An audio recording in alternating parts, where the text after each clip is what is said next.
আলহামদুলিল্লাহ ওয়াসসালাতু ওয়াসসালামু আলা রাসূলিল্লাহ আম্মা বাদ। সাবিত ইবনে কায়েস রাদিয়াল্লাহু আনহু ছিলেন সাহাবীদের মাঝে উচ্চ কণ্ঠের মানুষ এবং রাসূল সাল্লাল্লাহু আলাইহি সাল্লামের সামনে কখনো বক্তৃতাও দিতেন।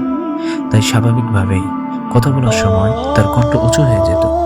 একদিন সূরা হুজরাতের এই আয়াত নাজিল হলো, লা তারফাউ আসওয়াতাকুম ফাওকা সাওতিন নবী, রাসূলের কণ্ঠস্বরের উপর তোমরা নিজেদের আওয়াজ উঁচু করো না। আয়াতটি শুনেই সাবিত রাদিয়াল্লাহু আনহু গভীর চিন্তায় পড়ে গেলেন। পরদিন তিনি মসজিদে এলেন না। রাসূল সাল্লাল্লাহু আলাইহি সাল্লাম জিজ্ঞেস করলেন, আইনা সাবিত, সাবিত কোথায়? সাহাবীরা খুঁজতে গিয়ে দেখেন তিনি ঘরের এক কোণে বসে জোরে জোরে কাঁদছেন। তিনি বলছিলেন, আনা মিন আহলিন নার কদ রাফা'তু সাওতি ফাওকা সাওতিন নবী, আমি তো জাহান্নামবাসী হয়ে গেলাম। আমি তো রাসূল সাল্লাল্লাহু আলাইহি সাল্লামের সামনে উচ্চস্বরে কথা বলেছি, নিশ্চয়ই আমি জাহান্নামী। সাহাবীদের হৃদয় কতটা কোমল ছিল, সামান্য ভুলকে তারা অনেক অনেক বড় করে দেখতেন।